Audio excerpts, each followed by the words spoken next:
Generational political shift in Nepal. So start பண்ணலாம். நேபாளோட politics படிக்கணும்னா we have to start from 1990s. என்ன reason? ஒரே word, democracy. 1990ஸ்ல தான் நேபாளில் டெமோக்ரஸி வருது. பட் டெமோக்ரஸி வந்ததுக்கு அப்புறம் கூட அடுத்த ஒரு 30 வருஷம், ஃபார் எக்ஸாம்பிள் நீங்க 1990ஸ்ல நேபாளில் பிறக்கிற ஒரு கிட் வச்சுக்கலாம். உங்களுக்கு எவ்வளோ ஹாப்பியாக இருக்கும்? உங்க காலகட்டத்தில் தான் நேபாளில் டெமோக்ரஸி வருது. கரெக்டா? ஸோ தியரிட்டிக்கலாக டெமோக்ரஸி வந்துருச்சு. பட் ப்ராக்டிக்கலா உங்க லைஃப் ஸ்டைல் முழுக்க 1990s, 2000, 2010, 2020 அடுத்த 30 இயர்ஸ் முழுக்க டெமோக்ரஸி இருந்தாலும் தட் இஸ் கம்ப்ளீட்லி இன்ஸ்டேபிள். எந்த ஒரு ஆட்சியும் ஸ்ட்ராங்கா இல்லை. ஒரு ஆட்சி வரும், கலையும், அடுத்த ஆட்சி வரும். அப்போ நேபாளில் ரொம்ப கான்ஸ்டன்டா இருந்தது என்னது? Political instability. 30 இயர்ஸா இருந்தது டெமோக்ரஸின்ற பேர்ல இன்ஸ்டெபிலிட்டி தான். So what is instability? ஓரளவுக்கு விஷுவலைஸ் பண்ண முடியுதுல. ஒரு கவர்மெண்ட் ஃபார்ம் ஆயிருக்கும், டக்குன்னு அலையன்ஸ் வந்து ப்ரோக் ஆயிருக்கும், ஆட்சிக்கு வந்திருக்கும். அடுத்து புதுசா ஒரு பிரைம் மினிஸ்டர் வருவாரு, கட்சிகள் சப்போர்ட் பண்ணும், மறுபடியும் அலையன்ஸ் பிரேக் ஆகும். அடுத்து நியூ ஒரு பிரைம் மினிஸ்டர். சிம்பிளா ஃபுல் ஈவெண்ட்டையும் கரோசல் லா ஆஃப் பிரைம் மினிஸ்டர்ஸ் சொல்லலாம். திரும்ப மாத்தி பிரைம் மினிஸ்டர் மாறிக்கிட்டே இருப்பாங்க. அப்போ ஒரு யங்ஸ்டரா நேபாள் பாலிடிக்ஸ் நீங்க பார்க்கும்போது ஒரு 20 இயர்ஸா 30 இயர்ஸா பார்க்கும்போது என்ன ஃபீல் வரும்? ஒரு கவர்மெண்ட் வருது, கலையுது, இன்னொரு கவர்மெண்ட். பட் எத்தனை கவர்மெண்ட் மாறி வந்தாலும் திரும்ப வர்றது யாரு? KP சர்மா ஒலி, புஷ்ப கமல் தாகல், இன்னொரு பேர் வந்து Prachanda, famous name Prachanda, and third one Sher Bahadur Deuba. இந்த 3 பேர் தான் மாறி பிரைம் மினிஸ்டரா வந்துகிட்டே இருக்காங்க. அப்போ ஒரு கவர்மெண்ட் ஃபார்ம் ஆகுது, அடுத்த இன்னொரு கவர்மெண்ட் மாறி சில கட்சிகள் மட்டும், சில எலைட் கட்சிகள் மட்டும் கவர்மெண்ட்டை பிடிக்குது. பட் எந்த டெமோக்ராட்டிக் சேஞ்ச் உருவாக்க முடியல. யாருக்கு தோணுது? Youngsters, next generation. So core point புரியுதுல. சரி, கவர்மெண்ட் இன்ஸ்டெபிலிட்டி ப்ராப்ளம் தான். பட் இன்ஸ்டெபிளா இருந்தா கூட, இன்னொரு கவர்மெண்ட் வந்தா கூட, ஒரு நியூ பிரைம் மினிஸ்டர் வந்தா கூட, அவர் ஃப்ரெஷ் பிரைம் மினிஸ்டர் கிடையாது. ஆல்ரெடி இந்த பார்ட்டி, அதே கட்சி, அதே தலைவர், ரொட்டேஷன்ல மாறி வந்துட்டே இருக்காரு. அப்ப இந்த யங்ஸ்டர் பார்க்கும்போது சுத்தி இருக்கிற எல்லா ஃபேஸுமே, எல்லா பொலிட்டிஷியன் ஃபேஸுமே அவருக்கு எப்படி இருக்குன்னா பார்த்து கடுப்பான ஓல்டு பொலிட்டிஷியன்ஸ் ஃபேஸஸ். இந்த ஒவ்வொரு ஆளுக்கும் பவர் மாறிட்டு இருக்க தவிர எதை மாத்தல? நேபாளையோ இல்ல நேபாள் சிஸ்டத்தையோ டிரான்ஸ்ஃபார்ம் பண்ணல. அப்ப இந்த சிச்சுவேஷன்ல ஒரு யங்ஸ்டர்ஸ்க்கு என்ன தோணும்? எங்களுக்கு நியூ லீடர்ஷிப் தேவை, புதிய முகம், புதிய தலைவர் தேவை, ஒரு கிளீன் பாலிடிக்ஸ் தேவைன்னு தோணும்ல. ரொம்ப முக்கியமா நேபாள யாரும் மாத்தல. அப்ப இன்ஸ்டிடியூஷனல் ரிஃபார்ம் வேணும். ஓகே தானே? யங்ஸ்டர்ஸோட பேட்டர்ன் தெரியுதா? What types of leaders they are expecting? New face, clean politics, institutional reforms. அப்ப இந்த ஐடியாஸோட ரெப்ரசன்டேஷனா நேபாளில் ராஷ்ட்ரிய சுதந்திர பார்ட்டி RSP கரெக்டா இந்த சிச்சுவேஷன்ல சீனுக்குள்ள வருது. ஸோ நேபாளில் March 5 எலெக்ஷன் நடக்குது. இந்த கட்சிக்கு பயங்கரமான வெற்றி. இந்த கட்சியோட தலைவர் பலேந்திரா ஷா, ஜஸ்ட் 35 இயர்ஸ். ஆக்சுவலா இது இவரோட ஓன் பார்ட்டி கிடையாது. ஃபர்ஸ்ட் 2022 ஒரு இண்டிபெண்டன்ட் கேண்டிடேட்டா தனியா ஒரு மேயர் எலெக்ஷன் நிற்கிறார். இந்த மேயர் எலெக்ஷன்ல ஜெயிச்சதுக்கு அப்புறம், மேயர் ஆனதுக்கு அப்புறமா இந்த RSP ஜாயின் பண்றாரு. ஸோ RSP ஜாயின் பண்றாரு. அடுத்து இந்த எலெக்ஷன்ல பிரைம் மினிஸ்டர் கேண்டிடேட்டா நிற்கிறார். ஸோ நியூ ஃபேஸ்ல எஸ். இப்போ சொல்லுங்க, இது ஒரு தொகுதி, இது new face. Balendra Shah first பார்த்தோம்ல, KP ஒலி 74 வயசு பொலிட்டிஷியன், பட் மோஸ்ட் ஃபேமஸ். யார் ஜெயிப்பாங்க?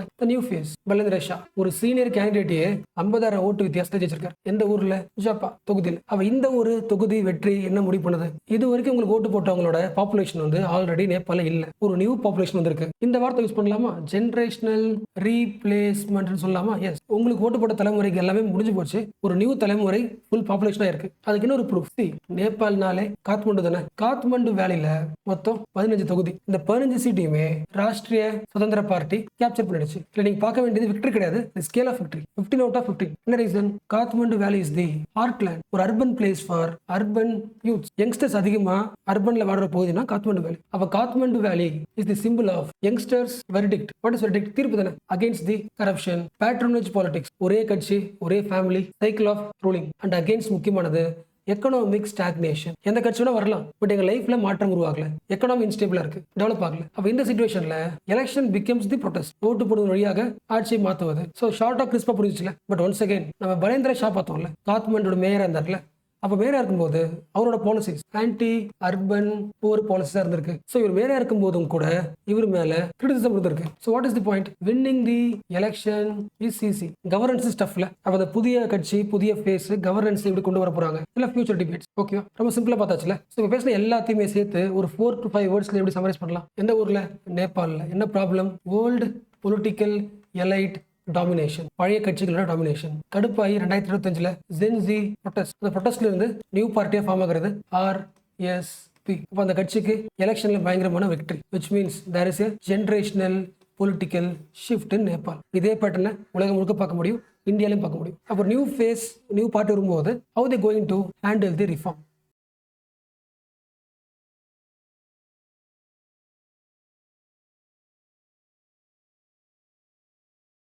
ஸோ ஸ்டார்ட் பண்ணலாமா? சரி, ஃபர்ஸ்ட் நான் ஒரு டேர்ம் எழுதுறேன். Renewed economic partnership. This keyword is related with India Canada relationship. இப்போ சொல்லுங்க, இப்போ நீங்க சொல்லுங்க, இந்தியா கனடா ரிலேஷன்ஷிப் சொன்ன உடனே இந்த கீவேர்ட்ல எது most important? The most important is renewed. இதான் முக்கியம். என்ன ரீசன் உங்களுக்கு தெரியும்ல? இந்த இயர் இருக்கிற மாதிரிலாம் லாஸ்ட் இயர் கிடையாது. போன வருஷம்லாம் இந்தியாவுக்கும் கனடாவுக்கும் நிறைய விஷயங்கள்ல ரொம்ப டென்ஸ்டா இருந்த காலகட்டம். கனடா ஒன்று சொல்லுவாங்க, இந்தியா அதுக்கு ஒன்று சொல்லுவோம். ரியாக்டிவா இருந்துச்சு, பாலிடிக்ஸ் ரியாக்ஷனரி பாலிடிக்ஸா இருந்துச்சு. ஸோ லாஸ்ட் இயர் முழுக்க நீங்க படிச்சிருந்தீங்கன்னா இந்தியா கனடா இந்த வார்த்தை பார்க்க முடியாது. India Canada is facing the diplomatic issues. But என்ன ஆகுது? கனடாவில் ஆட்சி மாறுது. ரீசன்ட் கவர்மெண்ட் இந்தியா கூட ரிலேஷன்ஷிப்பை ரினியூ பண்ணிருக்காரு. அந்த ரினியூல ஒன்று தான் எக்கனாமிக் பார்ட்னர்ஷிப். ஸோ இந்த வருஷம் நீங்க வந்து பேச போறீங்க, இல்லை எக்ஸாம் எழுத போறீங்கன்னா ரினியூவ்டு எக்கனாமிக் பார்ட்னர்ஷிப் வார்த்தை நான் வச்சுக்கோங்க. அந்த ரினியூவ்டு எக்கனாமிக் பார்ட்னர்ஷிப் என்ற வார்த்தை நான் வச்சுக்கோங்க. ரினியூவ்டு எக்கனாமிக் பார்ட்னர்ஷிப். இப்போ அடுத்த கீவேர்டு, இந்த எக்கனாமிக் பார்ட்னர்ஷிப் எப்படி இருக்க போகுது? நம்ம என்விரான்மெண்ட் படிப்போம்ல, என்விரான்மெண்ட்ல இல்லை இன்டர்நேஷனல் வின் வின் சிச்சுவேஷன் சொல்லுவோம். இல்லைனா எனக்கு சில பாசிட்டிவ்ஸ் இருக்கும், உனக்கு சில பாசிட்டிவ்ஸ் இருக்கும். ரெண்டு பாசிட்டிவ்ஸையும் எக்ஸ்சேஞ்ச் பண்ணிக்கலாம். இல்லைனா எனக்கு சில நெகட்டிவ்ஸ் இருக்கும், அந்த நெகட்டிவ்ஸ்ல உனக்கு பாசிட்டிவ் இருக்கு, உன்னோட நெகட்டிவ்ஸ்ல எனக்கு பாசிட்டிவ் இருக்கு. அப்புறம் பண்ணிக்கலாம், ரெண்டு பேரும் சேர்ந்து ஒர்க் பண்ணா ரெண்டு பேரும் பாசிட்டிவ் ஆயிடலாம். இதுக்கு பேர் என்ன? அலைன்மெண்ட். ரெண்டு பேரும் நம்மளுடைய ஸ்ட்ரென்த் என்ன பண்ணிக்கலாம்? எக்ஸ்சேஞ்ச் பண்ணி கோஆர்டினேஷன் உருவாக்கிக்கலாம். எதில்? Economic alignment. இதான் அடுத்த கீவேர்ட். ஸோ இந்தியாவும் கனடாவும் எக்கனாமிக் பார்ட்னர்ஷிப் உருவாக்குது. அந்த பார்ட்னர்ஷிப் உருவாயிருக்கு in economic alignment process. For example, what is the strength of Canada? Energy, அதாவது ஆயில், கேஸ், இது எல்லாமே. அடுத்த முக்கியமானது, critical minerals for electric vehicles. அதிகமா இருக்கிற ஊர், கையில காசு அதிகமா இருக்கு, இன்வெஸ்ட்மெண்ட்டுக்கு கண்ட்ரி தேடிட்டு இருக்கிற ஊர், அக்ரிகல்ச்சர்ல அதிகமா எக்ஸ்போர்ட் பண்ண ஆசைப்படுற ஒரு கண்ட்ரி. இப்போ இந்தியாவில் ஹியூஜ் மார்க்கெட், வழக்கமா சொல்றது தான். இப்போ எனர்ஜிக்கும் மார்க்கெட் இருக்கு, கிரிட்டிக்கல் மினரல்ஸும் தேவைப்படுது, இன்வெஸ்ட்மெண்ட்டும் தேவைப்படுது இன்ஃப்ராஸ்ட்ரக்சர்ல. இப்போ எல்லாம் வந்துச்சுன்னா இந்தியாவோட growth எப்படி இருக்கும்? அதிகமா இருக்கும்ல. இல்லைன்னா இப்படி பார்க்கலாம், கனடாவில் ரிசோர்ஸ் இருக்கு, இந்தியாவில் மேனுஃபேக்சரிங் இருக்கு. ஸோ ரிசோர்ஸ் இங்கே வந்துச்சுன்னா இங்கே என்ன பண்ணலாம்? மேனுஃபேக்சர் பண்ணி எக்ஸ்போர்ட் பண்ணலாம். Economic alignment. அப்போ ஃபர்ஸ்ட் என்ன பண்ணணும்? இதுக்கான அக்ரிமெண்ட் பண்ணணும். ஸோ இது எல்லாமே நம்ம நியூஸ்ல பார்த்துட்டோம், பட் நம்ம இன்னும் ஆர்டிகல்லே போல. we are seeing only basic. So first என்ன பண்ணலாம்? அக்ரிமெண்ட் போடலாம். என்ன அக்ரிமெண்ட்? Free trade அக்ரிமெண்ட்டா? அதெல்லாம் வேஸ்ட், ரொம்ப simple. What is FTA?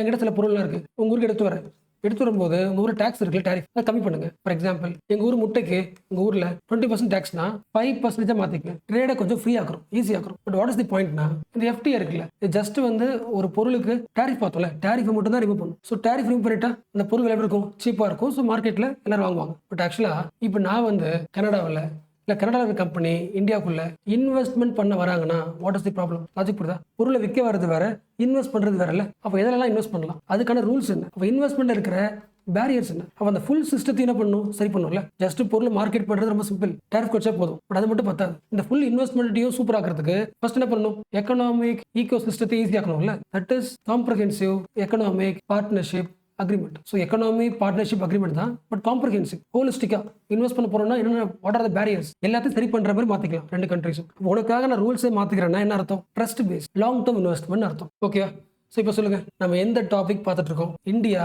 Canada economic alignment. இந்த எக்கனாமிக் அலைன்மெண்ட்டை இப்போ ஏன் பார்க்குறோம்? உங்களுக்கு தெரியும், ரீசன்ட் கரண்ட் அஃபேர்ஸ். February 27 இருந்து March 2 வரை கனடா பிரைம் மினிஸ்டர் இந்தியாவுக்கு வந்தார். Discussed with Modi. Canada prime minister name Mark Carney. So ரெண்டு கண்ட்ரீஸ்க்கும் business meeting happened in Mumbai. Policy discussion happened in Delhi. And personal dialogue also happened between two prime ministers, which means the political relationship of India Canada are resetting after the political tension. So complete reset. See, complete reset ன்னு சொல்றதை விட diplomatic reset சொல்லலாமா? The diplomatic reset through CEPA சொல்லலாமா? Yes. So CEPA வழியா we going to double the two countries tradeல எவ்வளவு business, எவ்வளவு investment? $70 billion 2030க்குள்ள. இது வரைக்கும் பார்த்து எல்லாமே நமக்கு தெரிஞ்ச நியூஸ் தான். அந்த நியூஸ் வரைக்கும் பார்த்தாச்சு. What is the point? Political reset, trade agreement negotiations, அதாவது செப்பா.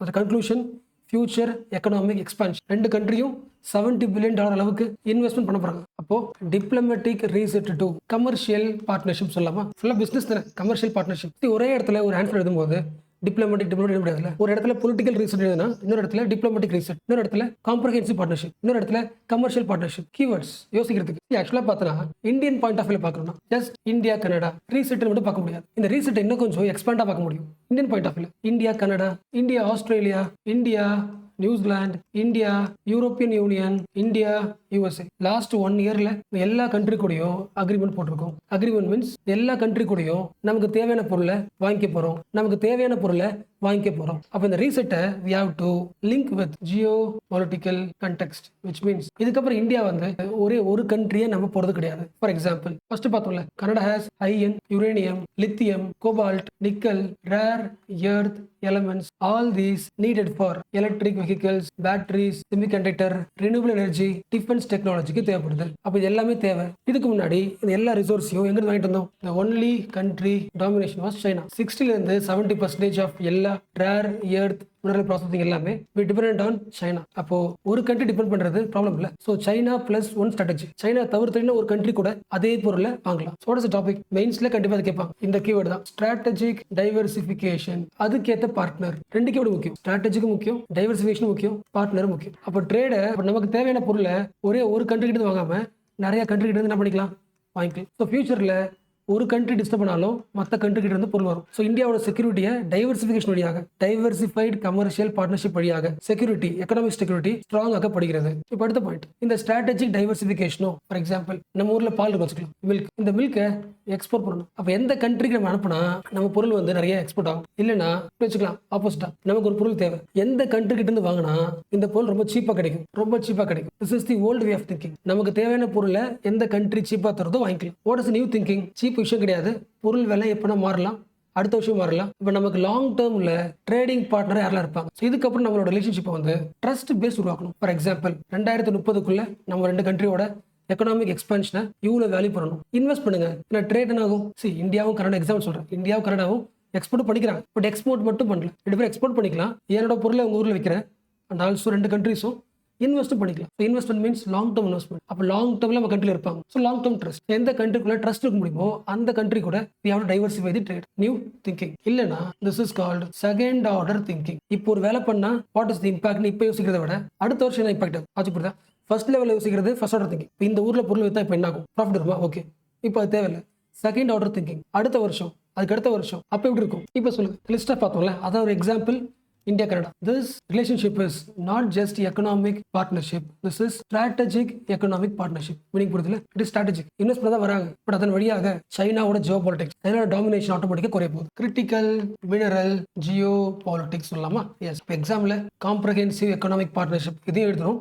காம்ப்ரஹென்சிவ் தூக்கிட்டு இடத்துல ட்ரஸ்டட் எக்கனாமிக் பார்ட்னர்ஷிப் இந்த வார்த்தையும் எழுதணும். இன்னும் அடுத்த லெவலில் ட்ரஸ்டட் சப்ளை செயின் பார்ட்னர்ஷிப். எல்லா டைம்லயும் நம்பிக்கையா நமக்கு தேவையான பொருள் வருமா? சப்ளை செயின் கரெக்ட் ஆகுமா? இல்ல ஸ்டாப் ஆயிடுமா பொருள்? நம்ம சப்ளை செயின் எந்த ஊருக்குலாம் ட்ரஸ்டா இருக்குமோ, லாங் டேர்ம் ஸ்டேபிளா இருக்குமோ, அது கூட partnership. New order thinking. And actually இதே ஐடியாவை இன்னொரு வேர்ட்ல நீ படிச்சிருப்பீங்க, நியூஸ் வந்திருக்கும். Friend shoring strategies. Friend shoring. எனக்கு யாரெல்லாம் ஃப்ரெண்டோ அந்த கண்ட்ரிக்கு மட்டும் பொருள் அனுப்புறேன், அது ஒரு ஸ்ட்ராட்டஜி. அப்போ இந்த ஃப்ரெண்ட் ஷோரிங் ஸ்ட்ராட்டஜில, எக்கனாமிக் ஸ்ட்ராட்டஜில நான் எதை பார்க்கல? என் பொருளோட பிரைஸ்லாம் பார்க்கல, எஃபிஷியன்சி பார்க்கல, ட்ரஸ்ட் பார்க்குறேன். ரெண்டு கண்ட்ரியோட ஷேர்டு வேல்யூஸ் பார்க்குறேன், செக்யூரிட்டி பேஸ் பண்ணி ட்ரஸ்டா பிடிக்கிறேன். ஓரளவுக்கு ஓகேல. அண்ட் இன்னொரு ஆங்கிலையும் பார்க்கலாம். Indian point of view. India யாரு? ரிச் கண்ட்ரியா? கிடையாது. Middle class. கனடா யாரு? ரிச் கண்ட்ரியா? கிடையாது. Again middle class. இந்த ரெண்டு பேரும் தனித்தனியா இருக்கும்போது ஒரு மிடில் கிளாஸ். பட் இப்போ இந்த ரெண்டு கண்ட்ரியும் சீப்பா வழியா $70 பில்லியன் அளவுக்கு பிசினஸ் பண்ண போறாங்க. So these two middle powers using their economic network. என்னோட எக்கனாமிக் பாசிட்டிவ் அவங்க யூஸ் பண்ணிக்கிறேன், என்னோட எக்கனாமி எனக்கு கூட using their to economic network to increase their global relevance. This is called as middle power economic strategy. குடி கண்ட்ரிஸ்லாம் ஒன்னா சேர்ந்து குளோபல் லெவல்ல ஒரு பெரிய ரிலவன்ஸ் உருவாக்குறது ரொம்ப சிம்பிள் இல்ல. இப்போ சொல்றாங்களா டீம் எஃபர்ட். ஒரு கம்பெனி ஜெயிக்கணும்னா they need team effort. And லாஸ்டா ஒரு ஃபேக்ட்டுங்க. இந்த ஃபேக்ட் வந்து நான் நியூஸ்லயே நம்ம கவர் பண்ணியிருப்போம், பட் இன்னைக்கு ஆர்டிகல் வந்திருக்கிறதுனால அகைன் பார்க்கலாம். So first what is pension fund? For example Canada வச்சுக்கலாம். எல்லா மக்கள் என்ன பண்ணுவாங்க? ரிட்டைர்மெண்ட் ஆனதுக்கு அப்புறம் காசு வரதுக்காக டீச்சர், கவர்மெண்ட் எம்ப்ளாயி, ஒர்க்கர் என்ன பண்ணுவாங்க? எல்லாருமே சம்பளத்தை பென்ஷனுக்கு தருவாங்கல்ல. Canada pension plan investment board. So Canada என்ன பண்ணுது? மக்கள் கிட்ட இருந்து வாங்க எல்லா பென்ஷன் ஃபண்டையும் கலெக்ட் பண்ணி அது என்ன பண்ணுது? இன்வெஸ்ட்மெண்ட் பண்ணுது. ஏன்னா காசு அப்படியே வச்சுக்கிறது வேஸ்ட் இல்லை, இன்வெஸ்ட் பண்ணா ப்ராஃபிட் வரும். யோசிக்க முடியுதா? இந்த பென்ஷன் ஃபண்ட் எவ்வளோ காசு இருக்கும்? சம்மதிக்கமா இருக்கும்ல. ஒட்டுமொத்த மக்களும் நாட்டில் இருக்கிறவங்க எல்லாருமே காசு போடுறாங்க. அவ்வளோ காசு கையில் இருக்கு கனடா கிட்ட. கனடாவுக்கு இது இன்வெஸ்ட் பண்ணணும். இந்தியா வெல்கம் பண்றாங்க, வந்து இன்வெஸ்ட் பண்ணுங்க.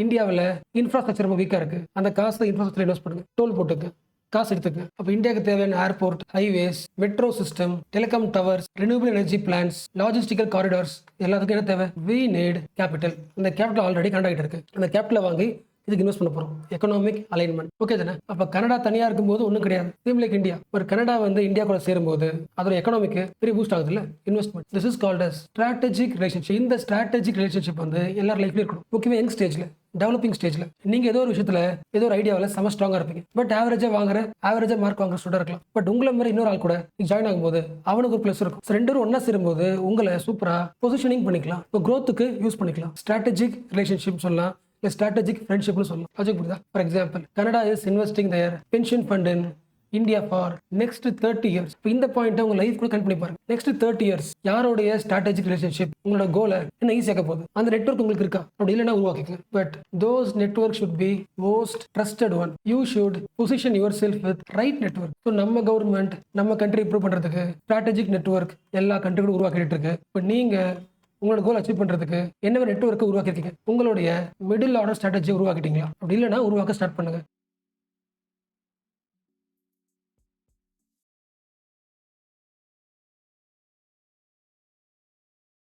ஃபர்ஸ்ட் என்ன பண்ணலாம்னா, ஜஸ்ட் ஒரு இமேஜினேஷன், ஒரு எக்ஸாம்பிள். இப்போ இன்னைக்கு தான் வந்து இந்தியாவில் எலெக்ஷன் டேன்னு வச்சுக்கலாம். அதாவது எல்லா மக்களும் ஓட்டு போட ரெடி ஆகுறாங்க. என்ன எலெக்ஷன்? ஏதோ ஒரு எலெக்ஷன், ஸ்டேட் எலெக்ஷனாக இருக்கலாம், இல்லை சென்ட்ரல் எலெக்ஷனாக இருக்கலாம், இல்லை பஞ்சாயத்து எலெக்ஷனாக இருக்கலாம். ஏதோ ஒரு எலெக்ஷனுக்கு ரெடி ஆகுறாங்க. மோஸ்ட்லி அந்த எலெக்ஷனுக்கு எல்லா ஊர்லயும் ஒர்க் பண்றது யாரு? டீச்சர்ஸ் தான். உங்களுக்கு தெரியும். பாத்துக்கிறதுக்கு போலீஸ் ஆஃபீஸர்ஸ், அப்புறம் எலெக்ஷன் அஃபிஷியல். அந்த ஒரு நாள் யோசிச்சு பாருங்களேன், லாஸ்டா ஓட்டு போட்டுருப்போம்ல, அந்த ஒன் டேக்கு அந்த எல்லா ஒர்க்கர்ஸ்க்கு எப்படி ஃபீல் ஆகும்? மோஸ்ட் ஹெவியர் டே இது. இந்த காலையில இருந்து அந்த ஈவினிங் அந்த டைம் முடிகிற வரைக்கும் எல்லாத்தையும் மேனேஜ் பண்ணி ஃபுல் எலெக்ஷன் டியூட்டி பார்த்து முடிக்கிறதே ஒரு ஹெவியர் டே இல்லை. ஸோ ஜஸ்ட் ஒரே ஒரு எலெக்ஷன் தான். ஸோ ஏதோ ஒரு ஸ்டேட்ல ஏதோ ஒரு லோக்கல் லெவல்ல ஒரு எலெக்ஷனை ஒரு நாள் நடத்துறதுல இவ்வளவு ஹெவியரா இருக்கணும். ஒரே நாள்ல president election, prime minister election, CM election, local election, இவ்வளவு எலெக்ஷனையும் ஒரே நாள் நடந்துச்சுன்னா எவ்வளவு ஹெவியா இருக்கும்? அந்த ஆபீசர் சைட்ல இருந்து அந்த ஹெவியஸ்ட் புரிய முடியுதா? இதை ஒரு கண்ட்ரி வந்து டெஸ்ட் பண்ணி பார்த்தாங்க. That country is Indonesia. ஏன் ட்ரை பண்றாங்க? அவங்க பாயிண்ட் ஆஃப் வியூல இதான் கண்ட்ரினா, ஒரு வருஷத்துல சென்ட்ரல் லெவல் கவர்மெண்ட் எலெக்ஷன் நடக்குது, நேஷனல் எலெக்ஷன், இன்னொரு நாள்ல ஒரு ஸ்டேட் எலெக்ஷன், இன்னொரு நாள்ல இன்னொரு ஸ்டேட் எலெக்ஷன். அப்போ அவங்களுக்கு பார்க்கும்போது டெய்லியுமே அவங்க கண்ட்ரில எலெக்ஷன் நடக்கிற மாதிரியே ஃபீல் ஆகுது. அப்போ டெய்லி கஷ்டப்படுறதுக்கு என்ன பண்ணலாம்? இல்ல எல்லா ஸ்டேட்டுக்கும் சென்ட்ரல் லெவலில் ஒரு டேட் சொல்லுவாங்க, அந்த டேட்ல எல்லா எலெக்ஷனும் முடிஞ்சிடும், ஒரே நாள்ல முடிச்சிடலாம், மற்ற நல்லா பண்ணலாம், ஃப்ரீயா இருக்கலாம். யாரு முடிவு பண்றா? இந்தோனேஷியா முடிவு பண்றாங்க. பட் வாட் ஹேப்பன்ட் 2019ல பார்த்தோம்ல, எல்லா எலெக்ஷனும் சேர்த்து ஒரே நாள்ல அந்த ஈவெண்ட் நடந்தது. அந்த ஈவெண்ட்டோட கன்க்ளூஷன்ல 900 போல் ஒர்க்கர்ஸ் வேர் டைட். இது ரேண்டம் ஆக்சிடென்ட் கிடையாது, இறந்து போனது ஒர்க் பண்ற officers, workers. What is reason? ஒரே நாள்ல அவளை மேனேஜ் பண்ண முடியல. பேலட் கவுண்டிங், லாஜிஸ்டிக்ஸ் நிறைய இருக்குல்ல. அப்போ அட்மினிஸ்ட்ரேட்டிவ் எஃபிஷியன்ஸ்க்காக உருவாக்கப்பட்ட ஒரு ஈவெண்ட் வந்து அந்த டேல அட்மினிஸ்ட்ரேட்டிவ் பர்டனா மாறிடுச்சு. பர்டன் கிடையாது, எக்ஸ்ட்ரீம் உயிரிழப்புகள். So system got overloaded. இதுக்கு ரீசன் என்னது? இது ஆக்சிடென்ட்டா? அப்படி கிடையாது. It is structural problem. ஸ்ட்ரக்சரலா உங்க கண்ட்ரியில் மாத்திருக்கீங்க, இந்த மாத்திரத்தினால உருவான உயிரிழப்புகள், அதனால உருவான ஓவர் பர்டன். பட் இந்தோனேஷியா அதுக்கெல்லாம் யோசிக்கவே இல்லை. மறுபடியும் 5 இயர்ஸ்க்கு அப்புறம் 2024ல மறுபடியும் எல்லா எலெக்ஷனும் சேர்த்து ஒரே நாள் மறுபடியும் எலெக்ஷன் ஒர்க்கர்ஸ் நிறைய பேர் இறந்தாங்க. So once again this is not accident. So once again this is not accident. The problem lies within the structure. அப்ப யார் உள்ள வருவாங்க? ஏன்னா உயிரிழந்தது சிட்டிசன்ஸ். ஜூன் 2025 அந்த கண்ட்ரியோட court, constitutional court of Indonesia என்ன முடிவு பண்ணுது? அடுத்து நடக்க போற எலெக்ஷன் 2029, அந்த எலெக்ஷன்ல நேஷனல் எலெக்ஷன் தனியா, லோக்கல் எலெக்ஷன் தனியா நடக்க போகுது. ரெண்டு ஒன்னா சேர்த்து நடக்கக்கூடாது. அட்லீஸ்ட் நேஷனல் எலெக்ஷன் இந்த இயர்னா அட்லீஸ்ட் 2 வருஷத்துக்கு அப்புறம் தான் மற்ற எலெக்ஷன். அது யாருக்கு ப்ராப்ளம்? ஓட்டருக்கு ஓவர்லோட். அப்ப என்ன ப்ராப்ளம்? இது டெமோக்ரட்டைசேஷன் ப்ராப்ளம் தானே, ஓட்டு போடும்போது நடக்கிற ப்ராப்ளம். ஸோ இப்போ யோசிங்க, இந்த ஐடியாவை தான் அப்படியே இந்தியாவிலையும் அப்ளை பண்ண போறாங்க. இந்தோனேஷியாவோட பாப்புலேஷன் யோசிங்க, இந்தியோட பாப்புலேஷன் யோசிங்க. அந்த ஒன் டேல ஒன் ஈவெண்ட்ல நேஷனல் எலெக்ஷன், எல்லா ஸ்டேட் எலெக்ஷன் நடக்குதுன்னா எப்படி இருக்கும்? ஸோ ஐடியா கேட்கும்போது இட் இஸ் அட்மினிஸ்ட்ரேட்டிவ் எஃபிஷியன்சி மாதிரி சொல்லுவாங்க. But this is administrative overload. Most importantly this is democratic strain. அப்ப இந்த ஐடியாவை ஒன் நேஷன் ஒன் எலெக்ஷன், இந்த ஐடியா கூட லிங்க் பண்ணி பாருங்க. லாஸ்ட் இயர் நம்ம நிறைய ஆர்டிகல்ஸ் டிஸ்கஸ் பண்ணியாச்சு. பட் ஒன் செகண்ட் இன்னைக்கு வந்திருக்கு. ஸோ ஒரு ஃபாஸ்டர் ரிவிஷன் பண்ணலாம். So what is one nation one election? உங்களுக்கு தெரிஞ்சதுதான். இந்தியா முழுக்க பார்த்தோன்னா ஒன் நேஷன் ஒன் எலெக்ஷனோட மெயின் ஐடியா என்ன? இன்னைக்கு இந்தியா பார்த்தீங்கன்னா எல்லா டைமும் ஏதோ ஒரு ஸ்டேட்ல ஏதோ ஒரு இடத்துல எலெக்ஷன் நடந்துகிட்டே இருக்கு. அப்ப எல்லா டைமும் ஏதோ ஊர்ல எலெக்ஷன் நடந்துட்டே இருந்துச்சுன்னா எலெக்ஷன் காஸ்ட் ஆகுது, அதிகமாகுது. அட்மினிஸ்ட்ரேட்டிவ் பர்டன், இந்த பாயிண்ட்லாம் புரியுதுல? காஸ்ட் அதிகமாகுது, அட்மினிஸ்ட்ரேட்டிவ் பர்டன். எல்லா மாசமும் எல்லா நாளும் ஏதோ ஒரு ஊர்ல மாறி மாறி பிரச்சாரம் நடந்துகிட்டே இருக்கு. பிரச்சாரம் மீன்ஸ் வாக்குறுதிகள் தானே. அப்ப என்ன பண்ணிருக்கலாம்? பிக்ஸ் பண்ணிருக்கலாம். நேஷனல் லெவல்ல எப்ப எலெக்ஷன் வருதோ அன்னைக்கு எல்லா ஸ்டேட்டோட எலெக்ஷனையும், இந்தியா முழுக்க இருக்கிற எல்லா ஸ்டேட்டோட எலெக்ஷனையும் ஒன்னா முடிச்சிடலாம். முடிச்சாகும் எல்லா கவர்மெண்ட்டும் ஒரே டைம்ல ஃபார்ம் ஆவாங்க. ஸோ ஒரே நாள்ல ஒட்டுமொத்த இந்தியா எலெக்ஷன் முடிஞ்சு போச்சு. ஸோ அடுத்த ஃபேர்ஸ் என்ன பண்ணலாம்?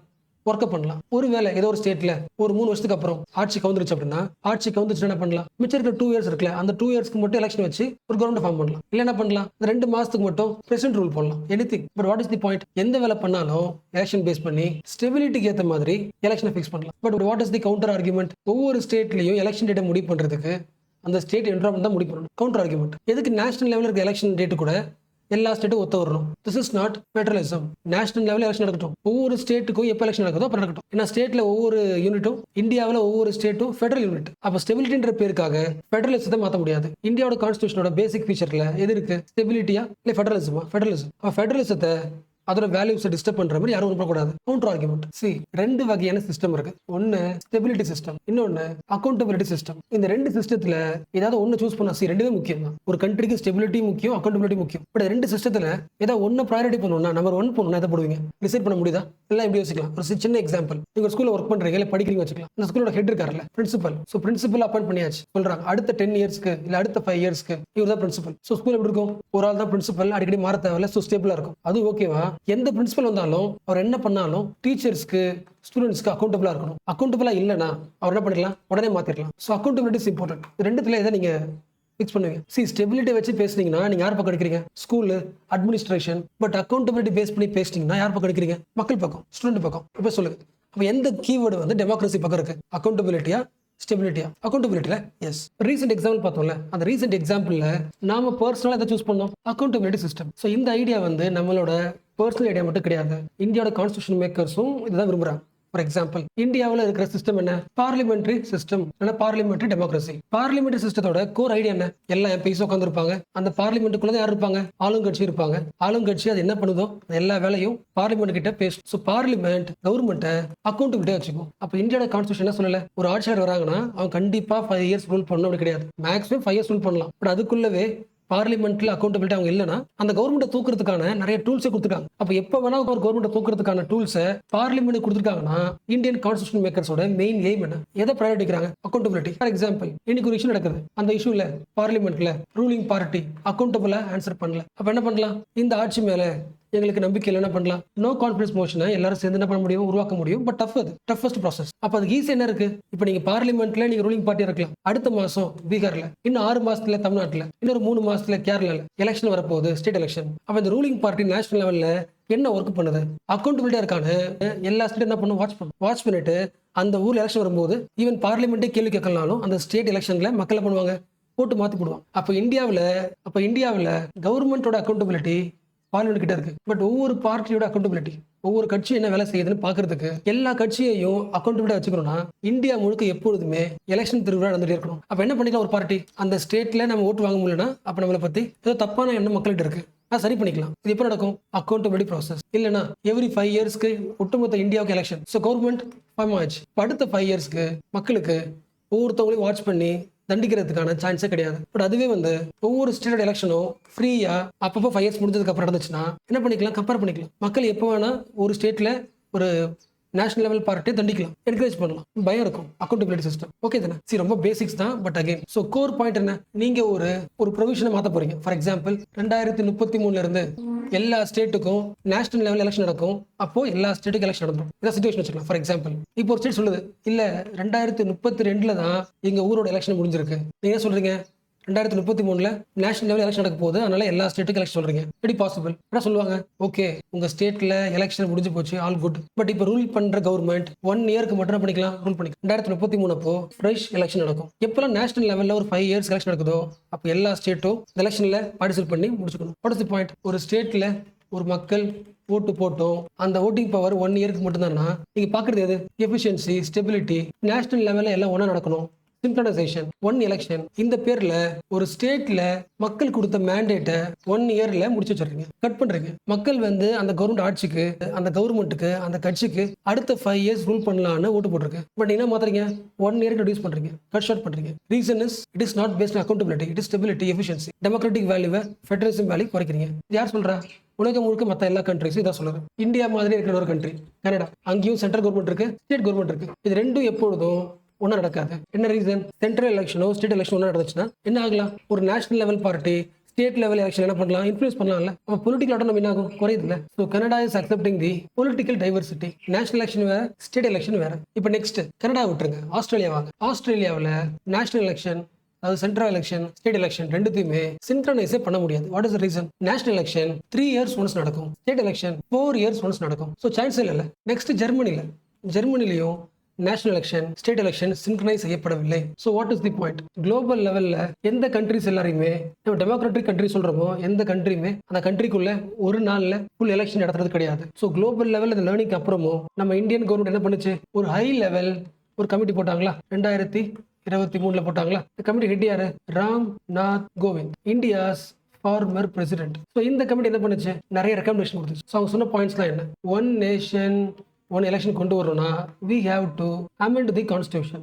என்ன பண்ணலாம்? ஏன்னா நம்ம சொல்ற ஐடியா வந்து கான்ஸ்டியூஷனே இல்லை. கான்ஸ்டியூஷன் வந்து ஒன் டேல எல்லா கண்ட்ரிக்கு எலெக்ஷன் நடத்தணும் அப்படின்ற பாயிண்ட்ஸே கிடையாது. அப்போ நாம தான் புதுசாக ஆட் பண்ணணும் கான்ஸ்டியூஷன்ல. ஸோ ஒரு ஆர்டிகல் கொண்டு வரலாம், 82A. ஆர்டிகல் 82A அப்படி பார்த்தது தான் அகைன் இந்தியாவோட பிரசிடென்ட் ஒரு டேட்டை ஃபிக்ஸ் பண்ணுவார், இல்லைன்னா ஒரு டேட்டை அப்பாயிண்ட் பண்ணுவார். The appointed date, for example January 2027 India ஃபுல்லா ஒரே நாள்ல எலெக்ஷன் நடக்க போகுது ஃபிக்ஸ் பண்ணிட்டாருன்னா எத்தனை வருஷம் இருக்கு, எத்தனை மாசம் இருக்கு? ஒரு 8 மாசமா? அப்ப எல்லா ஸ்டேட் கவர்மெண்ட் ரெடியா இருக்கணும். உங்களோட ஆட்சி காலம் வந்து இன்னும் ஒரு 8 மாசம் 9 மாசம் தான். நீங்க இப்பதான் ஆட்சிக்கு வந்திருந்தாலும், உங்க ஸ்டேட்ல போன வருஷம் எலெக்ஷன் நடந்திருந்தாலும் எல்லாம் ரெடியா இருங்க. 2027 சென்ட்ரல் எலெக்ஷன் நடக்க போகுது, அந்த எலெக்ஷனுக்கு ஏற்ற மாதிரியே எல்லா ஸ்டேட்டும் ரெடியா இருக்கு. லோக்சபாவோட எலெக்ஷன் சைக்கிளுக்கு ஏற்ற மாதிரி எல்லா ஸ்டேட்ஸும் என்ன ஆயிடணும், என்ன பண்ணணும், we have to align.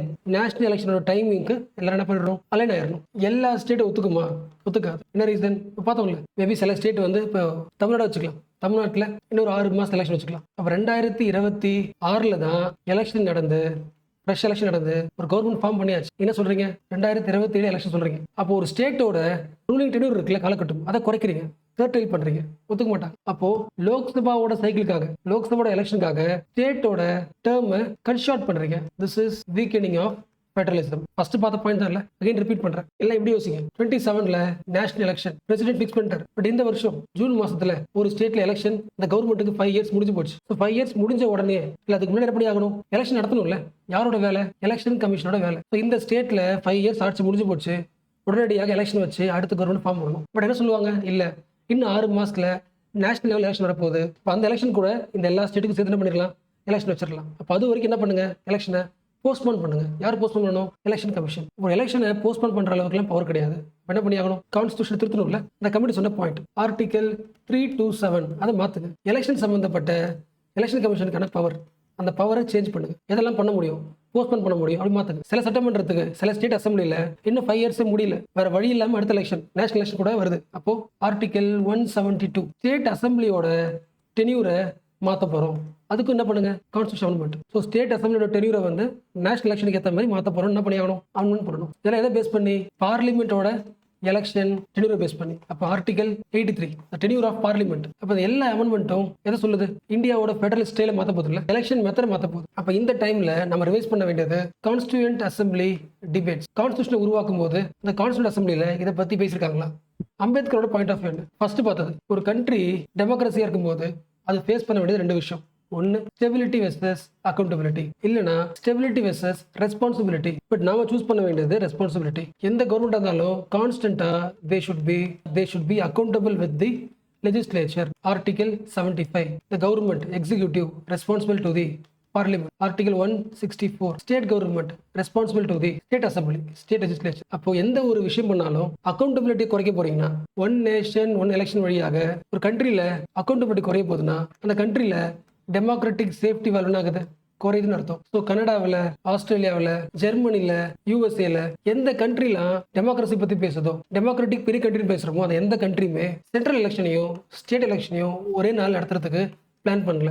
Even அவங்களுக்கு 2 எலெக்ஷனையும் ஒரே டைம் நடத்துறதுக்கான ரிசோர்ஸ் இருந்தும் அவங்க அதை சப்போர்ட் பண்ணல. Reason, they support federalistic value, state autonomy, diversification of politics. So இது வரைக்கும் என்ன பார்த்திருக்கோம்? ஒன் நேஷன் ஒன் எலெக்ஷன் சரியா? First warning Indonesia warning. ரெண்டாவது, குளோபல் லெவல்ல எந்த கண்ட்ரிஸ் எல்லாரையுமே ஸ்ட்ராங்கஸ்ட் டெமோக்ரஸி சொல்றோமோ, இந்த எல்லா ஸ்ட்ராங்கஸ்ட் டெமோக்ரஸி கண்ட்ரியும் டெமோக்ராட்டிக் கண்ட்ரியும் எலெக்ஷன்ல அட்டானமி தான் ஃபாலோ பண்ணுது. எந்த கண்ட்ரிலாம் டெமோக்ரஸில பெரிய கண்ட்ரின்னு சொல்றோமோ அந்த எல்லா கண்ட்ரீஸ்லயும் எலெக்ஷன் சின்க்ரனைஸ் செய்யப்படவில்லை. சென்ட்ரல் எப்போ சொல்லுதோ அந்த டேட்டுக்கு தான் ஸ்டேட்ல எலெக்ஷன் நடக்கும் அப்படின்ற ரூல் கிடையாது. State election is autonomy. அதான் பார்த்தோம். அண்ட் தேர்ட் திங், இந்த ஒன் நேஷன் ஒன் எலெக்ஷனையும் சிம்பிளா கொண்டு வர முடியாது. We have to do constitutional amendment. அப்படி கொண்டு வரதும் கஷ்டம். என்ன ரீசன்? சென்ட்ரல் லெவலுக்கு எல்லா ஸ்டேட்டையும் மாத்துறீங்க. So it is federalism issue. Federalism is the basic structure. இதெல்லாம் தானே பார்த்தோம். இப்போ லாஸ்ட் பாயிண்ட், இன்னும் ஒரு லாஸ்டா இந்த one nation one election support பண்றவங்க லாஸ்டா வைக்கிற ஒரு ஜஸ்டிபிகேஷன், இந்தியாவில் எலெக்ஷன் டெய்லி நடந்துச்சுன்னா எக்ஸ்பென்ஸ் ரொம்ப அதிகமா இருக்கும். So elections R expensive. அப்போ என்ன பண்ணலாம்? எல்லா எலெக்ஷனையும் ஒரே நாள் வச்சுக்கிட்டா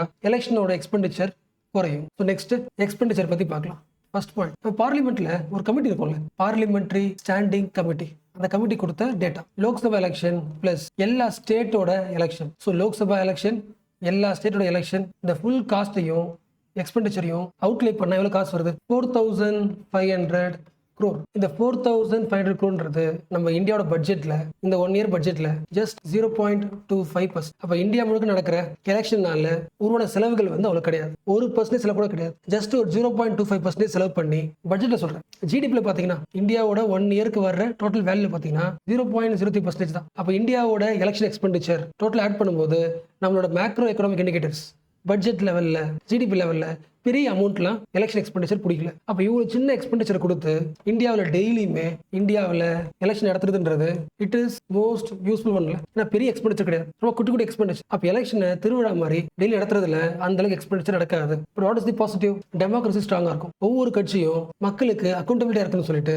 ஸ்ட்ராங்கா ஒர்க் பண்ணுவாங்க. ஃபர்ஸ்ட் பார்த்தது தான் ஒரு நேஷனல் பார்ட்டி தமிழ்நாட்டில் ஆட்சி பிடிச்சாச்சு ஓகே அப்படின்னு அமைதி இருக்க முடியாது. உங்களோட ஒர்க்கை பார்ப்பாங்க. மேபி அடுத்த 3 மாசத்துல இன்னொரு ஸ்டேட்ல எலெக்ஷன் வரலாம். அப்போ இந்தியா முழுக்க தொடர்ந்து எலெக்ஷன் நடக்குதுன்றது it is simple of democratic stability with the minimal amount. And also இது லாஸ்ட் எலெக்ஷன் கிடையாது. 1957 இருந்து 2014 வரைக்கும் நடந்த எலெக்ஷன்ல கம்பேர் பண்ணி பார்த்தா இந்தியாவோட ஜிடிபியில் 0.05% தாண்டல. விச் மீன்ஸ் 1% ஆஃப் ஜிடிபி கூட நம்ம எலெக்ஷன் செலவு பண்ணல. ஸோ எக்ஸ்பெண்டிச்சர் ப்ராப்ளம் இல்லை. இப்போ அடுத்த பெர்ஸ்பெக்டிவ் 2024 எலெக்ஷனை பாருங்க. இந்த எலெக்ஷனை நம்ம இந்தியா எப்படி ஹேண்டில் பண்ணிச்சுன்னு பார்த்தா ஆட்டோமேட்டிக்கா one nation one election work out ஆகும்னு உங்களுக்கு தெரிஞ்சிடும். என்ன ரீசன்? 2024 நடந்தது ஒரே ஒரு சென்ட்ரல் எலெக்ஷன் மட்டும்தான், ஜெனரல் எலெக்ஷன், நேஷனல் எலெக்ஷன். அந்த ஒரு எலெக்ஷனையே நம்ம இந்தியா முழுக்க ஒரே நாள் நடத்தல, நிறைய ஃபேசஸ் தான் நடந்துச்சு. What is faces? ஃபர்ஸ்ட் டேல ஆரம்பிச்சு 82 days ஆச்சு. அந்த ஒரு எலெக்ஷன் முடிக்கிறதுக்கு, ஒவ்வொரு ஸ்டேட்லயும் முடிக்கிறதுக்கு, அந்த ஒரு எலெக்ஷன் முடிக்கிறதுக்கு we took 82 days. டவுட் வருதுல, என்ன ரீசனா இருக்கும்? ஒரே எலெக்ஷன் மட்டும் தான், சென்ட்ரல் எலெக்ஷன் தான், ஒரு நாள்ல ஏன் முடிக்க முடியல? ரீசன், எலெக்ஷன் கமிஷனுக்கு என்ன தேவை? எலக்ட்ரானிக் ஓட்டிங் மிஷின் தேவை, விவிபிஏடி மிஷின்ஸ் தேவை, செக்யூரிட்டி ஃபோர்ஸஸ் தேவை. அப்ப இருக்கிற ரிசோர்ஸே ரொம்ப ரொம்ப கம்மி. அப்ப போலீஸ் ஃபோர்ஸ், ஓட்டிங் மிஷின் எல்லாம் ஃபர்ஸ்ட் ஒரு ஊருக்கு போகும். அந்த ஊர் எலெக்ஷன் முடிஞ்சதுக்கு அப்புறம் அதை எடுத்து வருவாங்க, எடுத்து வந்து ரீயூஸ் பண்ணுவாங்க. அப்போ நேஷனல் லெவல்ல ஒரு எலெக்ஷன் நடத்தும் போது பேஸ்ட் மேடம் நடக்குதுன்னா நேஷனல் எலெக்ஷன் எல்லா ஸ்டேட் எலெக்ஷனையும் ஒரு நாள் நடத்த முடியும். அப்படியே ஒன் டே நடத்தணும்னா எவ்வளவு செக்யூரிட்டி ஃபோர்ஸஸ் தேவைப்படும், எவ்வளவு ஓட்டிங் மிஷின்ஸ் வாங்கணும். அப்ப ஆக்சுவலா பார்த்தோன்னா அந்த ஒரு நாள் நடத்துறதுக்கு நம்ம ட்ரை பண்றோம்ல, அதுக்கு ஆக போற அட்மினிஸ்ட்ரேஷன் காஸ்ட் தான் ரொம்ப ரொம்ப அதிகம். இல்ல ஒருவேளை நம்ம இப்படியே ஃபிக்ஸ் பண்ணிக்கலாம், ஒன் நேஷன் ஒன் எலெக்ஷன் ஒரே நாள் நடந்துச்சுன்னா அட்லீஸ்ட் ஒரு 1% ஜிடிபி காசை சேவ் பண்ணலாம் வச்சுக்கலாம். ஒரு 1% அமௌண்ட் சேவ் ஆகுன்னு வச்சுக்கலாம். எதை விலை கொடுத்து அந்த 1% காசை சேவ் பண்றீங்க? கான்ஸ்டியூஷனை திருத்துறீங்க. எல்லா ஸ்டேட்டுமே சென்ட்ரல் கண்ட்ரோல் வருது, அவங்க தான் முடிவு பண்றாங்க டேட்டை. ஃபெடரலிசம் வீக் ஆகுது. எல்லா ஸ்டேட்லயும் எத்தனை வருஷம் ஆட்சியில் இருக்கலாம், எப்போ ஆட்சி கலையுது, எப்போ பிரசிடென்ட் ரூல் வரும், எல்லாமே கவர்மெண்ட் முடிவு பண்ணுது. Weakening of democracy. இவ்வளவு விஷயத்தை விலை கொடுத்து ஜஸ்ட் 1% காசு சேவ் பண்றது ஒரு பயங்கரமான ஐடியாவா? What is the point? எலெக்ஷன்ன்றது சிஸ்டம் ஆஃப் எலெக்ஷன் பிலாசபிக்கலா பார்த்தா எலெக்ஷனோட பர்பஸ் என்ன? It is not just administrative events. அதோட கோர் மெக்கானிசம் செல்ஃப் கவர்மெண்ட்டை உருவாக்குறது. எல்லா கட்சியையும் எல்லா பார்ட்டியையும் அக்கௌண்டபிளா மாத்துறதுக்கான ப்ராசஸ் தான் எலெக்ஷன். அப்ப அந்த அக்கௌண்டபிலிட்டி அதிகமாகணும்னா ஒவ்வொரு நாளும் எலெக்ஷன் நடத்திட்டே இருந்துச்சுன்னா மக்கள் பாலிடிக்ஸ் பார்த்துட்டே இருப்பாங்க, அக்கௌண்ட்ல வச்சிருப்பாங்க. ஸோ இந்த எல்லா பாயிண்ட்ஸ் சம்மரைஸ் பண்ற மாதிரி தமிழ்நாடு கவர்மெண்ட் ஒரு கமிட்டி போட்டுச்சு, குரியன் ஜோசப் கமிட்டி. இந்த கமிட்டி கொடுத்த முக்கியமான பாயிண்ட் என்னது? இந்த ஒன் நேஷன் ஒன் எலெக்ஷனோட பில் இருக்குல்ல, கொண்டு வர போறீங்களா, அதை முதல்ல வித்ட்ரா பண்ணுங்க. இப்போ அந்த பாயிண்ட்டை தமிழ்நாடு கவர்மெண்ட் முன்வைக்குது. So what is conclusion? Indonesia பண்ண மிஸ்டேக்கை இந்தியாவும் பண்ணக்கூடாது. அட்மினிஸ்ட்ரேட்டிவ் எஃபிஷியன்சியை விட constitutional democracy is most important.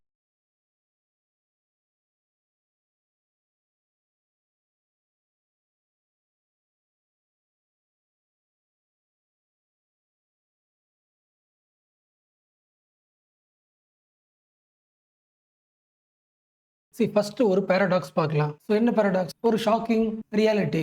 Western கண்ட்ரீஸ்லாம் போனீங்கன்னா அங்க வந்து ஒரு கேர்ள் ஸ்டெம் எஜுகேஷன் எடுக்கிறது ரொம்ப கம்மி. ஒருவேளை ஸ்டெம் எடுத்தாங்கன்னா ரொம்ப ஏர்லியர் டைம்லயே டிராப் பண்ணுவாங்க வெஸ்டர்ன் கண்ட்ரீஸ்ல. சில ஃபேக்ட் அப்புறம் சொல்றேன், இப்போதைக்கு ஜென்ரலா வச்சுக்கோங்க. ஒரு 100 பேர் சயின்ஸ் படிக்கிறாங்கன்னா வெஸ்டர்ன் கண்ட்ரீஸ்ல மேக்ஸிமம் ஒரு 30 பேர் தான் கேர்ள்ஸ் சயின்ஸ் படிப்பாங்க. Science means science, technology, engineering, mathematics. சரி, பட் அப்படியே கான்ட்ராஸ்டா இந்தியாவில் இந்த குளோபல் லெவல்ல பாத்தீங்கன்னா எந்த கண்ட்ரீஸ்ல கேர்ள்ஸ் அதிகமா ஸ்டெம்ஸ் எடுத்து படிக்கிறாங்க, சயின்ஸ், டெக்னாலஜி, இன்ஜினியரிங், மேத்தமெட்டிக்ஸ் எடுத்து படிக்கிறான்னு பார்த்தா India. So India produces one of the highest number of women studying the STEM education. என்ன ரீசன்? இந்த ஜெனரேஷன்ல என்னோட பொண்ணு படிக்குது, கிளாஸ்ல ஃபர்ஸ்ட் மார்க் வாங்குது, சயின்ஸ் குரூப் எடுத்திருக்கு, பயாலஜில ஃபர்ஸ்ட் மார்க், டாக்டர் ஆக போறேன் அப்படின்னு சொல்றது அந்த ஃபேமிலிக்கு ஒரு பெருமை. அப்ப கல்ச்சுரலாவே கேர்ள்ஸ் வந்து சயின்ஸ் படிக்கணும், டாக்டர் ஆகணும்ன்றது பீப்பிள்ஸ் மைண்ட் செட். அதோட ரிஃப்ளெக்ஷன் தான் இந்த டேட்டா. 12th சயின்ஸ் எடுத்து பாஸ் பண்ண டோட்டல் ஸ்டூடெண்ட்ஸ்ல பயோ மேக்ஸ் எடுத்து 12th பாஸ் பண்ண டோட்டல் ஸ்டூடெண்ட்ஸ்ல பாதிக்கு பாதி பேர் கேர்ள்ஸ். என்ன அர்த்தம் அப்படின்னா பாய்ஸ்க்கு ஈக்குவலா சரிசமமா ஸ்டெம் எஜுகேஷன்ல, சயின்ஸ்ல, டெக்னாலஜில, இன்ஜினியரிங்ல, மேத்தமெட்டிக்ஸ்ல படிக்க கேர்ள்ஸ்க்கு ஒரு இன்ட்ரெஸ்ட் இருக்கு. காரணம் ஃபேமிலி. அப்போ இந்தியன் கேர்ள்ஸுக்கு இந்த ஸ்டெம் படிக்கிறாங்களே, that education stage is not the problem. Global level அதே problem. Most of the girls அந்த ஸ்டேஜுக்கு போக மாட்டாங்க. என்னவா இருக்கலாம், ஆர்ட் பக்கம் போகலாம், ஹியூமானிட்டிஸ், அது வேற விடுங்க. பட் பாயிண்ட் என்னன்னா இந்த பிஎஸ்சி முடிச்சவங்க, சயின்ஸ் தானே, பிஎஸ்சி முடிச்ச கேர்ள்ஸ், எம்எஸ்சி இல்ல பிஹெச்டி, இந்த எல்லா ஃபீல்டுலுமே உங்களால கேர்ள்ஸை பார்க்க முடியும். அப்போ ஒவ்வொரு எஜுகேஷன் ஸ்டேஜ்லையும் கேர்ள்ஸ் உள்ள வர்றது ஃபேமிலிக்கே ஹாப்பியா இருக்கு. பட் லாங் டேர்மா எஜுகேஷன் முடிச்சதுக்கு அப்புறம் அடுத்து என்ன பண்ணுது, என்னோட கரியர் இருக்குல்ல, என்னோட ஒர்க்கிங் நேச்சர் இருக்குல்ல, ஒர்க் பண்ற பிளேஸ் வந்து most of the women science படிச்சோட மெயின் பர்பஸ் ரிசர்ச் தான். ரிசர்ச் ஜாப்க்கு போறது இல்லை. ஸோ ஒவ்வொரு ஸ்டேஜா எஜுகேஷன்ல சயின்ஸ்லயும் முடிக்க கடைசியா போக வேண்டிய பிளேஸ் இது ரிசர்ச் ஒர்க்கர், சயின்டிஸ்ட். பட் அந்த ஃபுல் ஸ்டேஜை ரீச் ஆகிறதுக்குள்ள பாதி பேர் என்ன ஆயிடுறாங்க, டிராப் அவுட் ஆயிடுறாங்க. அப்ப நீங்க எப்படி இமேஜின் பண்ணலாம்னா ஒரு பைப் மாதிரி, இந்த பைப்ல நிறைய லீக்கேஜ் இருக்கு. அவன் டெஸ்டினேஷன் சயின்டிஸ்ட் ஆகும்போது ரிசர்ச் ஆகிறதுக்கு முன்னாடியே இந்த லீக்கேஜ்ல நிறைய கேர்ள்ஸ் நேர்றாங்க, டிராப் அவுட் ஆயிடுறாங்க. What are the reasons? ஒரு கேர்ள் வந்து பயோ மேக்ஸ் சூஸ் பண்றாங்க, சயின்ஸ் படிச்சு பாஸ் பண்றாங்க, அடுத்த ஸ்டேஜ் பிஎஸ்சி, அடுத்த ஸ்டேஜ் எம்எஸ்சி. இப்ப கடைசியா அந்த டெஸ்டினேஷன் ரிசர்ச் ஈகோ சிஸ்டம், அந்த ஈகோ சிஸ்டம் இந்த கேர்ள்ஸை எடுத்துக்க மாட்டேங்குது. அவ்வளவு தூரம் வரைக்கும் டிராவல் பண்ணி போக முடியல. இப்ப கடைசி எண்டு வரைக்கும் டிராவல் பண்ண முடியும்னா வாட் இஸ் தி ப்ராப்ளம்? எங்க ஃபெயில் ஆகுது, எங்க லீக்கேஜ் ஆகுது? சில ரீசன்ஸை கம்பேர் பண்ண போறோம், அவ்வளவுதான். ஃபர்ஸ்ட் முக்கியமானது, நான் பார்க்க போறது வந்து மைக்ரோவா பார்க்க போறது இல்ல, ஸ்ட்ரக்சரலா பார்க்கலாம், ஹோலிஸ்டிக்கா. ஸோ ஃபர்ஸ்ட் மேஜர் ரீசன், ஸ்கூல்ல இருந்து, காலேஜ்ல இருந்து, ஐஐ டிகிரில இருந்து, மோஸ்ட்லி பிஹெச்டி படிக்க வரும்போது, இல்லைனா ஸ்டார்டிங் டைம்ல ரிசர்ச் கேரியர் ஸ்டார்ட் பண்ணும்போது ஒரு கேர்ளுக்கான ஏஜ் ஆயிடும், மேரேஜ் ஏஜ்னு சொல்லுவாங்கல்ல, அந்த ஏஜ் கிட்ட வந்துருது. அப்ப marriage, family expectation, child birth, ஹஸ்பண்டுக்கான இடத்த மாத்துறது, ரீலொகேஷன், இவ்வளவு ஃபேமிலி எக்ஸ்பெக்டேஷனுக்கு ஏற்ற மாதிரி இந்தியாவில் ரிசர்ச் ஒர்க் கிடையாது. லாஜிக் புரியுதா? ஒரு கம்பெனியில் ஒர்க் பண்ணும்போது சில ஃபிளெக்சிபிலிட்டிஸ் இருக்குல்ல, பட் ரிசர்ச் ஒர்க் அப்படி கிடையாது. லாங் ஒர்க்கிங் ஹவர்ஸ், தேவைப்பட்டால் ரிசர்ச்சுக்கு வேற இடத்துக்கு போக வேண்டியது இருக்கும், ரீலொகேஷன். அண்ட் சில ரிசர்ச் ஒர்க்குக்கு அன்ஸ்டேபிள் கான்ட்ராக்ட் கேட்பாங்க. கான்ட்ராக்டா புரியுதா? சிம்பிள் வச்சுக்கலாம். எலிஜிபிலிட்டி, ரிசர்ச் ஜாபுக்கு வரணும்னா தீஸ் ஆர் தி எலிஜிபிலிட்டிஸ். அந்த எலிஜிபிலிட்டி கண்டிஷன் இருக்கு, ரொம்ப ரிஜிடா இருக்கு, அதெல்லாம் பார்க்கலாம். பட் இது வரைக்கும் பார்த்தது புரிஞ்சா? இந்தியாவில் education is becoming the social respectable. உங்க கேர்ள் வந்து சயின்ஸ் லெவல்ல, மேக்ஸ் லெவல்ல, மெடிசன் படிச்சாங்கன்னா அந்த ஃபேமிலிக்கு அந்த கேர்ள் ரெஸ்பெக்டா வாங்கி தரான்னு அர்த்தம். ஸோ படிக்கிறது என்கரேஜ் பண்றாங்க. பட் அதே families uncomfortable with the long term professional powerful careers. ரிசர்ச்ன்றது, சயின்டிஸ்ட்ன்றது ஒரு பவர்ஃபுல் கேரியர். அதுக்கு ஒரு லாங் டேர்ம் டைம் தேவைப்படுதுல்ல, அவ்வளவு லாங் டேர்ம் ஒரு ஃபேமிலி தர்றது கிடையாது. அதுக்கேற்ற மாதிரி ரிசர்ச் ஒர்க் எப்படி இருக்கு, ரொம்ப லாங் டைம் ஒர்க் பண்ற மாதிரி இருக்கு, ரொம்ப டெடிகேட்டடா ஒர்க் பண்ணணும். ரிசர்ச் ஒர்க் பண்றதுனாலே உங்க மேரேஜ் கண்டிப்பா டிலே ஆகும். நிறைய ஃபீல்டு ஒர்க் பண்ணணும், மொபிலிட்டி. அப்போ சொசைட்டி என்ன சொல்லணும், நீ படிக்கலாம், நிறைய படி, பட் டைம் ஆக ரொம்ப ரொம்ப இண்டிபெண்டா மாறக்கூடாது. So this is the structural contradiction. என்ன ரீசன்? ரிசர்ச் ஒர்க்கு உன் டைம் எடுத்துக்குது, மொபிலிட்டி எடுத்துக்குது, லாங் ஏஜ் எடுத்துக்குது. அப்போ அந்த இண்டிபெண்டன்சி என்ன பண்ணும், வீட்டில் நீ ஒரு ஒர்க் பண்ணும்ல, கேர் எக்கானமி இல்ல கேர் சர்வீஸ், அது குறைஞ்சிரும். ஸோ இந்த பாயிண்ட் வந்து சோஷியல் ஸ்ட்ரக்சர்ல இருக்கிற ப்ராப்ளம். இப்போ அடுத்து second point is institutional problem. First பார்த்தோம்ல, ரிசர்ச்சுக்கு வர வேண்டிய கேண்டிடேட்டோட, ரிசர்ச்சுக்கு வர்ற ஒரு ஸ்டூடெண்டோட ஏஜ் என்ன இருக்கணும், that is fixed, strict age limit. நீ ஜாயின் பண்றனா உன்னோட கெரியர்ல நடுவில் 6 மாசம் 1 இயர் கேப் இருக்கக்கூடாது. டிராப் பண்ணிட்டு மறுபடியும் ரீஎன்ட்ரி ஆக முடியாது. அடிக்கடி மொபிலிட்டி தேவைப்படும். So what is the point? ஒரு ரிசர்ச் லேப்ல ஒரு ஜாப் வேகன்சியா இருக்குன்னா மோஸ்ட் ஆஃப் தி ஜாப்ஸ் அதோட கிரைட்டீரியாஸ் எல்லாமே ஒரு மேலுக்கு மட்டும்தான் மேட்ச் ஆகும். So research job itself the gender discriminated job. So research இன்ஸ்டியூட்ஸ்ல அந்த கெரியர்ல ஒரு உமனால ரொம்ப நாளைக்கு அங்க ஸ்டே பண்ண முடியாது. ஸோ ரிசர்ச் இன்ஸ்டியூஷனோட ஜாப் நேச்சரே ஃபேவரா இல்ல. ஒருவேளை ஒரு ஜாப் கிடைச்சாலும் இன்னொரு ப்ராப்ளம். ஃபர்ஸ்ட் பார்த்தோம்ல, இந்தியாவில் ஸ்டெம் எஜுகேஷன் பெண்கள் நிறைய பேர் முடிச்சாச்சு, பிஎஸ்சி, எம்எஸ்சி, பிஹெச்டி வரைக்கும் வந்தாச்சு. அப்ப நிறைய பேர் இருக்காங்க, பட் ரிசர்ச் பண்ற பொசிஷன் இருக்குல்ல, ஜாப் வேகன்சி ரொம்ப ரொம்ப கம்மி. அதாவது பொசிஷன் கேப். இவங்க வந்து பிஎஸ்சி, எம்எஸ்சி, பிஹெச்டில ஓரளவுக்கு ஒரு ரிசர்ச்சரா ட்ரெயின் ஆயிருப்பாங்க. ரிசர்ச்சரா ஒரு ஜாப் போறதுக்கான ஃபுல் ட்ரைனிங் எடுத்தாச்சு, எல்லா டிகிரி முடிச்சாச்சு. பட் அப்ளை பண்ணும்போது ஜாப் வேகன்சி கம்மி. அவங்களுக்கான பொசிஷன் இருக்குல்ல, ஜாப் வேகன்சி ரொம்ப கம்மியா இருக்கு. அப்ப படிச்சு முடிச்சவங்களுக்கும் இருக்கிற வேகன்சிக்கும் பயங்கர கேப் இருக்கு, பொசிஷனிங் கேப். ஸோ நிறைய உமன் வீட்டில் பிஹெச்டி படிக்க அலோவ் பண்ணியிருந்தாலும் எண்டில் நோ பெர்மனன்ட் ரிசர்ச் ஜாப்ஸ், அதிகமான ஃபேக்கல்டி போஸ்ட் கிடையாது. அதானே, ஒன்று ரிசர்ச் பண்ணணும், இல்லைன்னா அடுத்த யங்ஸ்டர்ஸ்க்கு சொல்லி தரணும். ப்ரொஃபஸர் ஜாப், ஸோ ரிசர்ச் ஜாப்லையுமே பெர்மனண்டா இல்லை, அடுத்து ஃபேக்கல்டி போஸ்ட்டும் ப்ரொஃபஸர் போஸ்ட்டும் கம்மியா இருக்கு. So STEM education, PhD training எல்லாம் over, but few stable research positions. ஒருவேளை அப்படியே ஒரு ஜாப் கிடைச்சாலும் அந்த போஸ்ட்டுக்கான எலிஜிபிலிட்டி இருக்கும்ல, இந்த டிகிரி படிச்சிருக்கணும், ஸ்பெஷலைசேஷன் ஹையர் ஸ்பெஷலைசேஷனா இருக்கு. லாஜிக் படத்தில் இந்த ரிசர்ச் மேண்டேட் வந்து ரொம்ப நேரவா இருக்கு. இந்த எல்லா ரிசர்ச் காலும் வரணும்னு சொல்லல, ஹையர் ஸ்பெஷலைசேஷன்ஸ். அப்போ the main problem lies with the institution. எங்க கிடையாது. சொசைட்டில ஒரு ப்ராப்ளம் இருந்தாலும் ஓரளவுக்கு என்கரேஜ் பண்றாங்க. First level, second level, third லெவல்னு இதுக்கு ஒரு வார்த்தையே இருக்கு, டிபிக்கல் இந்தியன் மில்லினியம். அதாவது society supports the women education. So support இருக்கு, அந்த சப்போர்ட் முழுக்க அப்சர்வ் பண்ணி ரிசர்ச்சரா மாத்திர அளவுக்கான குவாலிட்டி இன்ஸ்டியூஷன்ஸ்க்கு இல்லை. ஃபர்ஸ்ட் என்ன பண்ணணும், இந்த பொசிஷன் கேப் பார்த்தோம்ல, பொசிஷனிங் கேப்பை குறைக்கணும். இந்தியா முழுக்க நிறைய ரிசர்ச் லேப்ஸ் வரணும். நிறைய லேப்ஸ்னா நிறைய வேகன்சி போஸ்ட், நிறைய யூனிவர்சிட்டிஸ்ல அந்த ஃபேக்கல்டி போஸ்ட் அதிகமாக்கணும். நிறைய பப்ளிக் ரிசர்ச் இன்ஸ்டிடியூஷன்ஸ் வரணும். அண்ட் ஆல்சோ ஒவ்வொரு இண்டஸ்ட்ரியும் ரிசர்ச் லேபை உருவாக்கணும், ரிசர்ச் சென்டர் உருவாக்கணும். அப்போ என்ன ஆகும், நிறைய ஜாப்ஸ் கிடைக்கும்ல, வேகன்சி. ஸோ பொசிஷன் கேப் கொஞ்சம் குறைஞ்சிரும், நிறைய பேருக்கு வேலை கிடைக்கும். செகண்ட் இம்பார்ட்டன்ட், இந்த இன்ஸ்டியூஷன்ல ஒரு ரிசர்ச்சர் கிட்ட கேட்கறாங்க, டிமாண்ட் பண்றாங்களே, ஒரு ஃபுல் டே ஒர்க் பண்ணணும், ஒரு ஃபுல் இயர் ஒர்க் பண்ணணும், uninterrupted research work. That is not possible. இப்போ கண்டிப்பா எல்லா இண்டஸ்ட்ரீஸும் எல்லா இன்ஸ்டியூஷன்ஸும் ரீஎன்ட்ரி ஃபெலோஷிப், நடுவில் பிரேக் எடுத்துட்டா மறுபடியும் வர்றதுக்கான ஃபெலோஷிப்பை மாற்றணும். ஃபிளெக்சிபிள் டென்யூரை உருவாக்கணும். இந்த ஏஜ் கட் ஆஃப்லாம் இருக்க ரொம்ப ஸ்ட்ரிக்டா அதை ரிலாக்ஸ் பண்ணலாம். ரிசர்ச் இன்ஸ்டியூஷன்ஸ்ல சைல்டு கேர் ஃபெசிலிட்டிஸ் அதிகமாக்கலாம். உமன் சயின்டிஸ்டுக்கு மென்டரிங் நெட்வொர்க்கை அதிகமாக்கலாம். விச் மீன்ஸ் ரிசர்ச் ஈகோ சிஸ்டமே இன்க்ளூசிவா மாறணும், உமன் சப்போர்ட்டிவா மாறணும். ஓகேவா? ஸோ இந்த ஆர்டிகளோட கோர் பாயிண்ட்ஸ் தான் சம்மரைஸ் பண்ணிருக்கோம். அந்த ஹெட்லைன்ல புரியுதுல, why India's leaky pipeline in research is unlike rest of the world. வேர்ல்டுக்கும் இந்தியாவுக்கும் ஒரு டிஃபரன்ஸ் இருக்கு. இந்தியாவில் அந்த பைப்லைன்ல லீக்கேஜ்க்கான ரீசன்ஸ் என்ன, social structural problem and institutional problem. So free டைம்ல ஒரு ரீட் விட்டு பாருங்க.